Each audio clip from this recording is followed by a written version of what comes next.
Hi everyone, study IQ के learning platform पे आप सबका स्वागत है। आज के लेक्चर में हम लोग उत्तराखंड के दिसंबर 2021 के करंट अफेयर का फर्स्ट पार्ट कवर करेंगे। मेरा नाम रवनीत कौर है। शुरू करते हैं लेक्चर को। सबसे पहला क्वेश्चन है रिवर रेंचिंग प्रोग्राम के ऊपर। इसको स्पेशल एक्टिविटी के तौर पे डिफरेंट प्लेसेस पे इंट्रोड्यूस किया गया है, तो आपको बताना है कौन सी स्कीम के अंडर ये प्रोग्राम कंडक्ट हो रहा है। इम्पॉर्टेंट है ये क्वेश्चन। और उत्तराखंड में भी ये आपका रिवर रेंचिंग प्रोग्राम जो है वो लॉन्च हुआ है, इसलिए हमारे लिए और भी इम्पॉर्टेंट है। तो ये आपका बेसिकली प्रधानमंत्री मत्स्य संपदा योजना से रिलेटेड है। रिवर है तो आप थोड़ा सा इंटरलिंक करके मत्स्य यानी कि मछली पालन से इसको जोड़ सकते हैं। यूनियन मिनिस्टर फॉर फिशरीज जो है हमारे पुरुषोत्तम रुपाला, उन्होंने रिवर रेंचिंग प्रोग्राम को उत्तर प्रदेश में इनॉग्रेट किया था।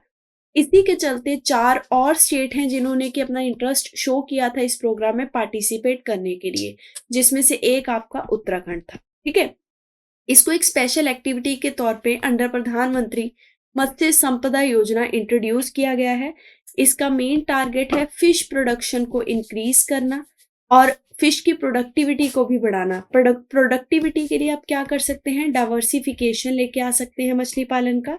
और जो भी लैंड और वाटर है जिसमें कि मछली पालन आप कर रहे हैं, जैसे कि कई बार इनलैंड करते हैं, तो उसको भी आप क्या कर सकते हैं, प्रोडक्टिव तरीके से यूटिलाइज कर सकते हैं। तो यहाँ पे आप फोटोग्राफ में एक चीज ध्यान रखेंगे, ये पोर्टल का ही सीधा डायग्राम है। जो फिशरीज प्रोग्राम है आपका प्रधानमंत्री मत्स्य संपदा योजना, मिनिस्ट्री ऑफ फिशरीज के अंडर आता है अगर आपसे पूछा जाए। इम्प्लीमेंटिंग डिपार्टमेंट है department of fisheries. National fishery development board इसकी एग्जीक्यूटिव बॉडी है। ये प्रोग्राम यहाँ पे लिखा हुआ है, ब्लू रेवोल्यूशन को और भी ज्यादा एम्फेसाइज करने के लिए चलाया जा रहा है।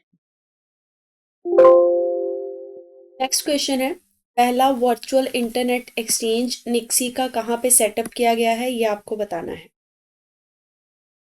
तो ध्यान रखेंगे, इसको देहरादून में सेटअप किया गया है और इसका पर्पस क्या है, क्वालिटी ऑफ इंटरनेट को इम्प्रूव करना सिटी के अंदर और ब्रॉडबैंड सर्विसेज को ज़्यादा से ज़्यादा लोगों के पास लेके जाना।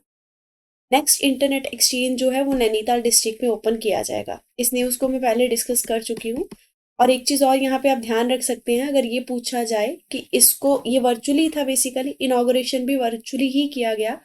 अगर पूछा जाए कि इनॉग्रेशन किसके द्वारा किया गया और ऑप्शन में chief minister, prime minister, home minister हो, तो ये तीनों ऑप्शन गलत होंगे। इसका जो इनॉग्रेशन है वो यूनियन मिनिस्टर राजीव चंद्रशेखर जी के द्वारा किया गया। नेक्स्ट क्वेश्चन है, इंडिया की पहली ग्रास कंजर्वेटरी के बारे में जिसको इनॉग्रेट किया गया है, कौन सी जगह पे इनॉग्रेट हुई है, कौन से स्टेट में, ये आपको बताना है। इसका करेक्ट आंसर आएगा उत्तराखंड में इसको इनॉग्रेट किया गया है। इसकी जो फंडिंग है वो कैंपा के थ्रू है, यानी कि ये सेंट्रल गवर्नमेंट का फंड है, कंपनसेटरी एफॉरेस्टेशन मैनेजमेंट फंड, उसके तहत इसको फंडिंग मिली है। ये कंजर्वेटरी बेसिकली 3 साल में बन के तैयार हुई है, ये ध्यान रखेंगे। उत्तराखंड का जो फॉरेस्ट डिपार्टमेंट है उसने इसमें कंट्रीब्यूशन दिया है। लगभग 90 डिफरेंट ग्रास के जो स्पीशीज हैं वो यहाँ पे कंजर्व करके रखे जाएंगे। और इन सारे ग्रास के स्पीशीज की जो बेनिफिट्स होंगे वो हर एक डोमेन में होंगे, जैसे कि इकोलॉजिकल बेनिफिट्स होंगे, मेडिसिनल होंगे, कुछ के कल्चरल बेनिफिट्स होंगे। और एक चीज और ध्यान रखेंगे, जितनी भी ग्रासेस हैं वो फ्रेश होंगी और ग्रास ही केवल इस जगह पे पाई जाएंगी, नाम से ही क्लियर हो रहा है। नेक्स्ट क्वेश्चन हिमालय दिवस के बारे में है। हिमालय दिवस को हर साल कितने सितंबर को सेलिब्रेट किया जाता है, तो ये इसके ऊपर आर्टिकल आया हुआ था पूरे दिवस के ऊपर। वैसे तो दिसंबर का करंट अफेयर है लेकिन आर्टिकल था तो इसको ध्यान रखेंगे। ये आपका हर साल मनाया जाता है 9 सितंबर। और 2015 में जो सीएम थे उत्तराखंड के, उन्होंने अनाउंसमेंट किया था, तब से ये मनाया जा रहा है। इस साल का यानी कि 2021 का जो थीम था इसे सेलिब्रेट करने का, वो था contribution of Himalayas and our responsibility. ठीक है, और एक और चीज ध्यान रखेंगे कि इसका पर्पस यही है कि हिमालयन इकोसिस्टम का हमारी लाइफ में क्या इंपॉर्टेंस है, इसको लोगों को शोकेस करना और ज्यादा से ज्यादा लोगों को इसके बारे में अवेयर करवाना। अगला क्वेश्चन है एचएनबी गढ़वाल यूनिवर्सिटी के बारे में, आपको इनके वाइस चांसलर का नाम बताना है। तो वाइस चांसलर का नाम ध्यान रखेंगे, अन्नपूर्णा नौटियाल है इनका नाम, ठीक है। बेसिकली अन्नपूर्णा नौटियाल जी ने ये कहा कि जो हमारी नेशनल एजुकेशन पॉलिसी है 2020, वो बहुत ही बढ़िया तरीके से फ्रेम की गई है। स्पेसिफिकली इस पॉलिसी में स्किल डेवलपमेंट के ऊपर फोकस किया गया है। स्किल डेवलपमेंट से क्या होता है, सेल्फ रिलायंस की कैपेसिटी आती है, आपकी डिपेंडेंसी जो है किसी पे वो कम हो जाती है। और इन्होंने ये भी कहा कि उत्तराखंड में भी इस पॉलिसी को बहुत बढ़िया तरीके से इम्प्लीमेंट किया जा रहा है। जगह जगह ट्रेनिंग सेंटर जो हैं स्किल प्रोवाइड करने के लिए वो खोले जा रहे हैं, और इस यूनिवर्सिटी में भी स्किल पे मेनली फोकस किया जा रहा है। इसके अलावा उन्होंने ये भी बोला कि ये हमारी जो न्यू एजुकेशन पॉलिसी है, नेशनल एजुकेशन पॉलिसी, ये 4 मेन पिलर्स पे आधारित है। उन 4 पिलर्स के आप नाम ध्यान रख सकते हैं, आपको ऑप्शन में आ सकते हैं क्वेश्चन के फॉर्मेट में। वो 4 पिलर हैं, इंडियननेस, यानी कि टोटली इंडियन फोकस्ड है ये पॉलिसी। सेकंड है यूनिवर्सलाइजेशन ऑफ एजुकेशन, यानी कि फॉरेन के स्टूडेंट्स हैं वो भी पढ़ सकते हैं, इस तरीके से फ्रेम किया गया है। वैल्यू इनकलकेशन, मॉरल एजुकेशन पे फोकस किया गया है। फोर्थ है आपका education in the mother tongue, तो मदर टंग में एजुकेशन देने में भी फोकस किया गया। ये 4 पिलर हैं नेशनल एजुकेशन पॉलिसी 2020 के, जिनके बारे में vice chancellor of HNB Garhwal university ने डिस्कस किया। नेक्स्ट क्वेश्चन है, डिफेंस मिनिस्टर के द्वारा उत्तराखंड में कितने ब्रिजेस का इनॉग्रेशन किया गया, ये आपको बताना है। तो देखिए, वर्चुअली डिफेंस मिनिस्टर के द्वारा 24 ब्रिज और 3 रोड्स का inauguration all over the country किया गया है, ठीक है। ऑल ओवर द कंट्री में ये सारी चीजें जो की गई हैं, 24 ब्रिज और 3 रोड, ये टोटल मान के चलिए 4 स्टेट्स में प्लस 2 यूनियन टेरिटरी में इनॉग्रेट की गई हैं। और बॉर्डर रोड ऑर्गेनाइजेशन के द्वारा बनाए गए ब्रिजेस और रोड थे, जिनका इनॉग्रेशन डिफेंस मिनिस्टर ने किया। क्योंकि देखिए, बॉर्डर पे जो काम होता है वो डिफेंस से रिलेटेड होता है, इसीलिए इनके द्वारा ही उद्घाटन किया गया। अब ये जो टोटल है 24 ब्रिजेस 3 रोड्स, ठीक है, ये थे 4 स्टेट्स में और 2 यूटी में टोटल मिला के। उत्तराखंड में इसमें से कितने ब्रिजेस थे ये आपको बताना है जिनका उद्घाटन किया गया। करेक्ट आंसर है, उत्तराखंड में 3 ब्रिजेस का इनॉग्रेशन किया गया। अब तीनों का नाम जो है वो ध्यान रख सकते हैं। एक है आपका खासकू ब्रिज, जो कि आपका तावा घाट और घटिया बागाद को आपस में कनेक्ट करता है। फिर उसके बाद आपका दूसरा है गौरी घाट ब्रिज। आपसे देखिए मैच द कॉलम में क्वेश्चन आ सकता है। गौरी घाट ब्रिज आपका जो है वो जौलीजबी को मुनस्यारी से कनेक्ट करता है। उसके बाद आपका है आखिरी वाला बदमगाद ब्रिज। ये जो आपका बदमगाड ब्रिज है, ये आपका सेमली को ग्वालदाम से कनेक्ट करता है, ठीक है। तो ये 3 ब्रिज हैं, तीनों के नाम ध्यान रखेंगे। घासकू ब्रिज है, गौरी गार्ड है और आखिरी वाला है बादाम गार्ड। अगला क्वेश्चन है, सेंट्रल गवर्नमेंट के द्वारा उत्तराखंड को जल जीवन मिशन के तहत जल जीवन मिशन को और भी ज्यादा तेजी से आगे ले जाने के लिए कितने करोड़ की ग्रांट जो है वो प्रोवाइड की गई। अमाउंट आपको अप्रोक्सीमेटली बताना है। इसका करेक्ट आंसर है अप्रोक्सीमेटली 361 करोड़ रुपीस की ग्रांट जो है वो जल जीवन मिशन के लिए उत्तराखंड को मिली है। अगर एग्जैक्ट अमाउंट की बात की जाए तो 360.95 करोड़, ठीक है। और एक चीज और आप ध्यान रखेंगे कि ये आपकी जो ग्रांट है ये सेकंड फेज है ग्रांट का। टोटल अमाउंट जो ग्रांट थी वो थी 721.90। फर्स्ट फेज पहले दिया जा चुका था ग्रांट का, सेकंड जो है वो अभी प्रोवाइड किया गया है, ताकि स्पीडी मैनर में उत्तराखंड में जो जल जीवन मिशन है उसे इम्प्लीमेंट किया जा सके। अब जल जीवन मिशन के बारे में बात कर रहे हैं तो ध्यान रखेंगे, सबसे पहले मिनिस्ट्री, ये आपका मिनिस्ट्री ऑफ जल शक्ति के अंडर आता है।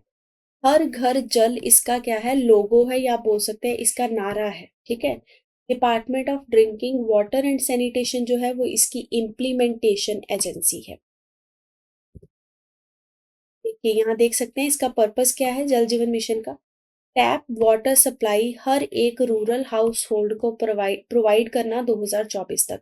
तो ये जो एम है ये डायरेक्टली गवर्नमेंट की वेबसाइट पे मेंशन है। 2024 तक हम हर घर जो है वो नल से जल प्रोवाइड करेंगे, लेकिन रूरल एरियाज पे फोकस किया जा रहा है, ग्रामीण इलाकों के, ठीक है।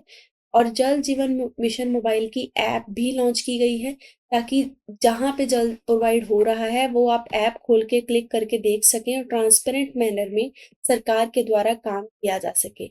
यानी कि आप ऐप डाउनलोड करके देख सकते हैं गवर्नमेंट किस तरीके से इम्प्लीमेंट कर रही है कौन-कौन से एरियाज़ में।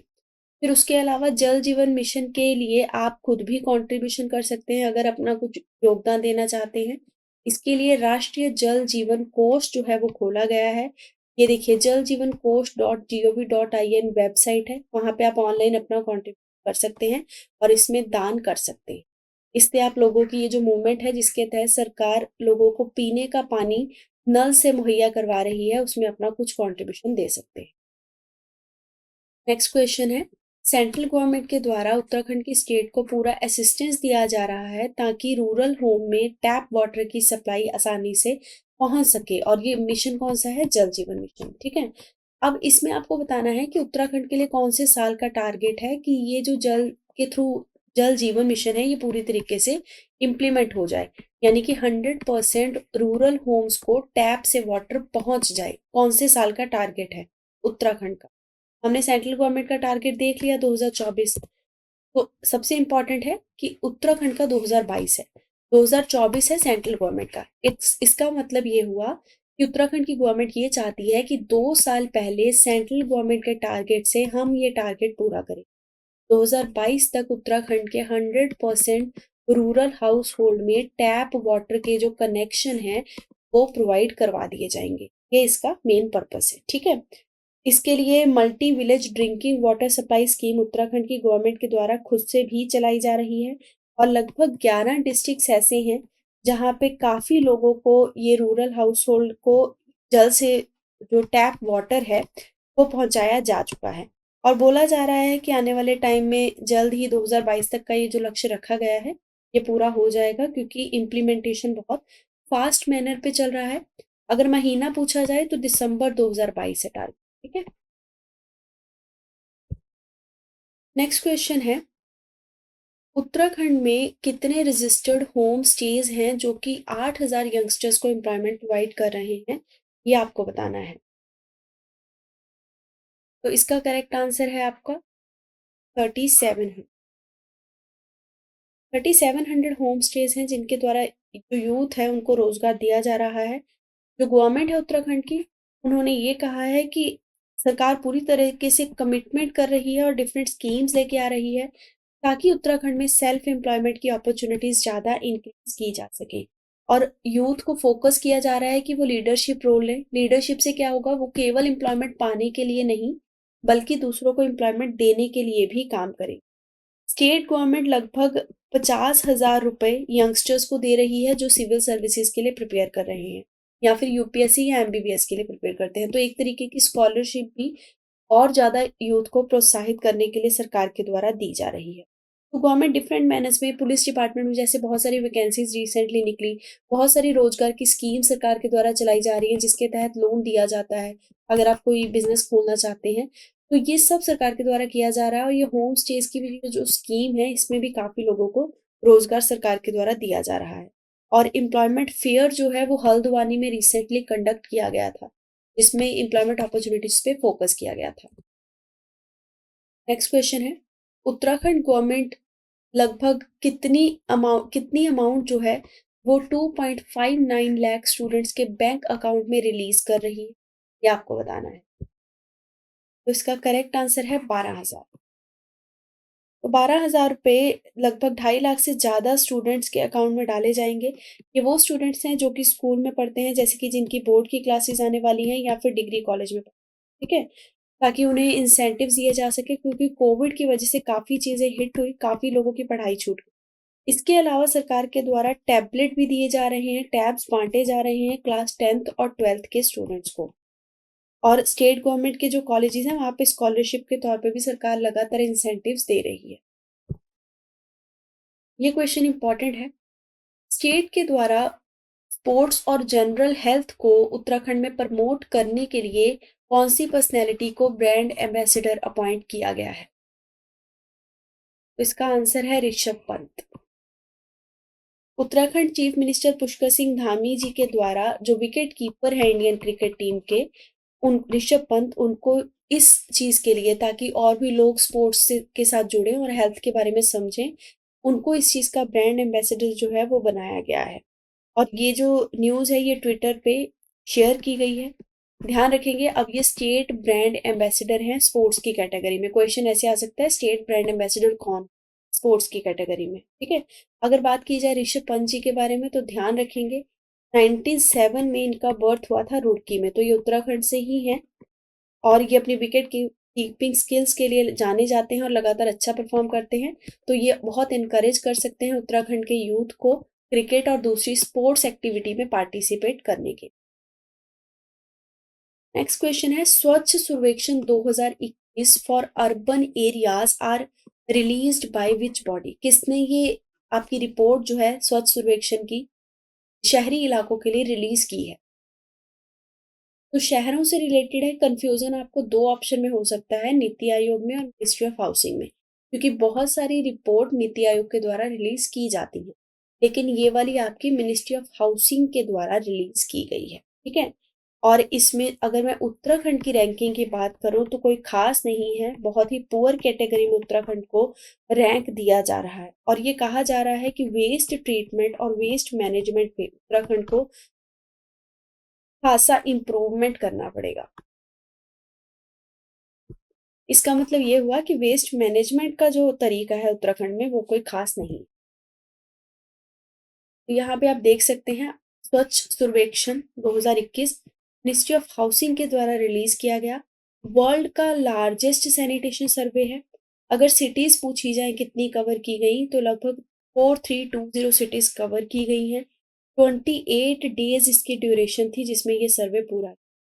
अप्रॉक्सीमेटली 5 लाख डॉक्यूमेंट कैप्चर किए गए, जैसे कि फोटोग्राफ डाटा कलेक्ट किया गया, जिसके बाद ये रिजल्ट आपके जो है रिलीज किए गए। तो ये सारी इंफॉर्मेशन जो है वो आपको ध्यान।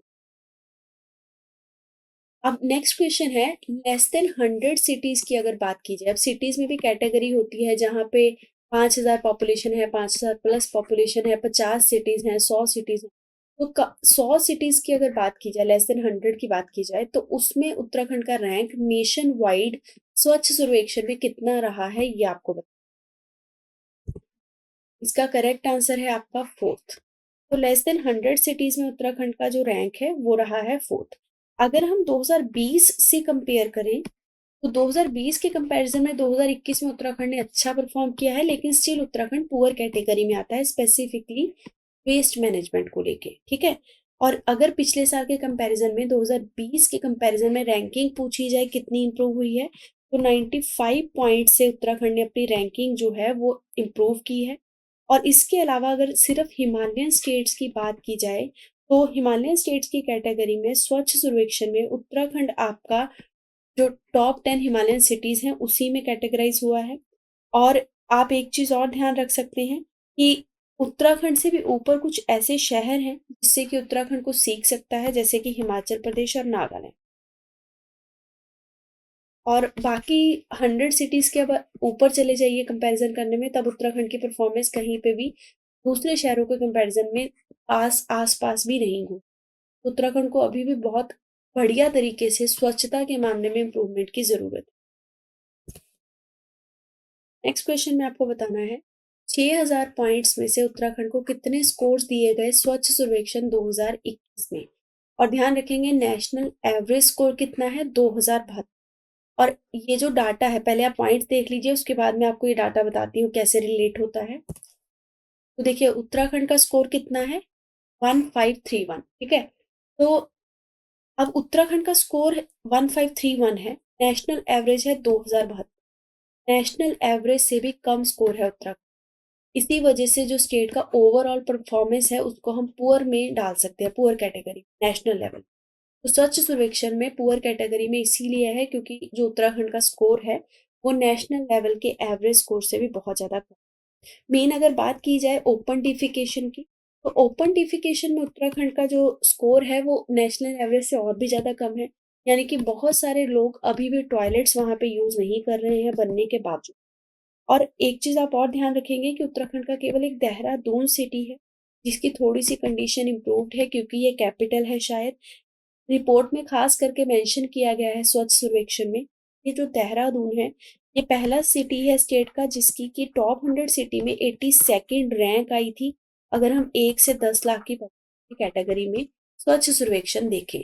तो स्वच्छता के मामले में 10 लाख की कैटेगरी में अगर हम अर्बन एरियाज देखें, तो उसमें भी देहरादून 82nd प्लेस पे है। 82nd बहुत पीछे है, लेकिन हाँ टॉप 100 में है, तो थोड़ा-सा हम बेटर देहरादून को बाकियों के कंपैरिज़न में मान सकते हैं।